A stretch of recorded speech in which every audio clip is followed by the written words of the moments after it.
Welcome to Reddit Revenge, where in today's story, OP's dad ends a life in a bid to avenge OP. So, this was told to me by my dad over a drink recently. He'd gotten a little drunk and ended up admitting it to me, said it's been too long now and he'd paid the consequences, so there was nothing to come back on him. Only reason I'm posting this. Uncle Mark was my favorite uncle when I was a child. He always invited me around to show me his airsoft gun collection, hide-and-seek parties with my friends, and even took us to the beach. He would always come with sweets for us and acted like one of us, another child who just wanted to have fun. But then, the day OP, 7 years old, was meant to be going around because we were going for a ride to this amazing place. My dad was happy and cheerful for the entire day. He was going on about how much he loved the fact his brother wanted to be in his children's life, until he got a call. I was in my room, packing my stuff, when I heard the most blood-curdling scream from my dad. He was screaming and raging. I heard him rip open our front door and slam it back shut with enough force to make the picture next to it fall off the wall. I didn't see my dad for a long while after that, and he never told me why until we had this talk, but that shall be explained at the end.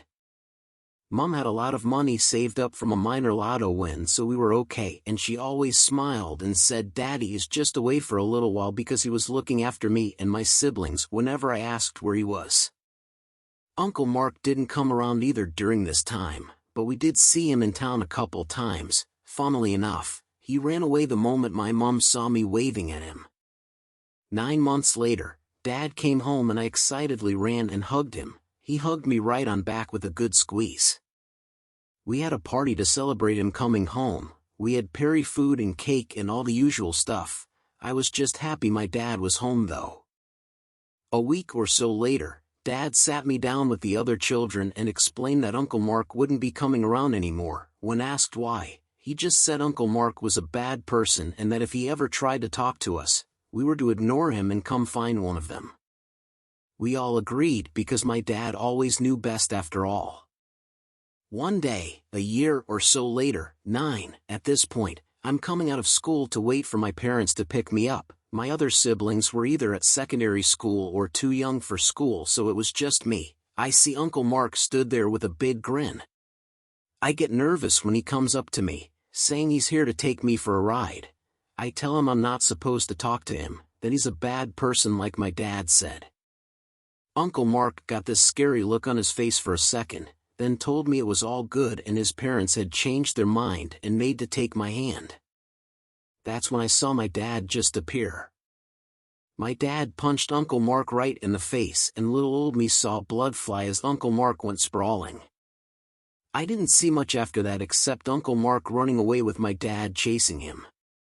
He came back after a little while, sighed and took me in a hug. He told my mom to take me home and that he'd see us later.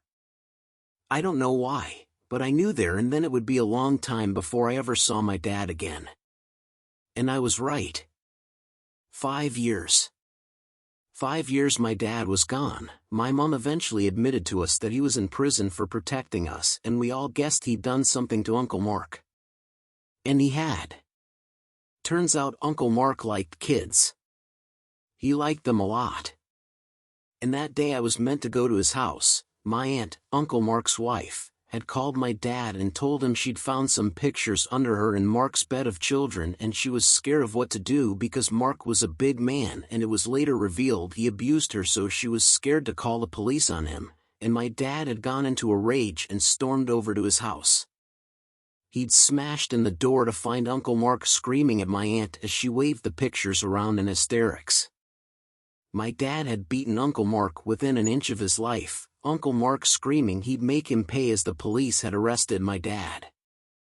Messed up thing was, by the time my dad had explained why he had done it, Mark managed to get the pictures, burned them and scared his wife into saying nothing, so there was no evidence.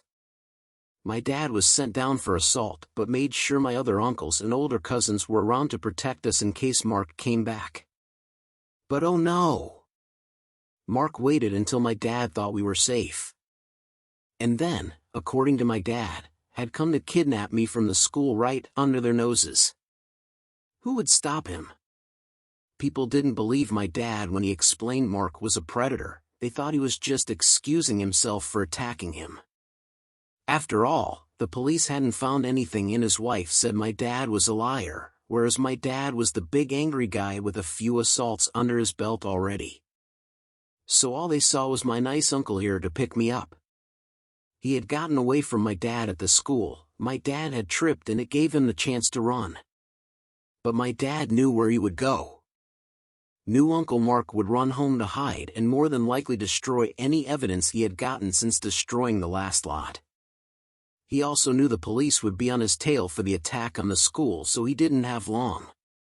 Difference was, though, my dad had his car while Uncle Mark was on foot.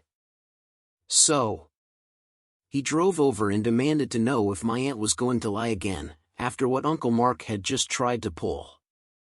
Now, I don't like my aunt much after what she pulled the first time, but I think in that moment she really realized what a monster my uncle was.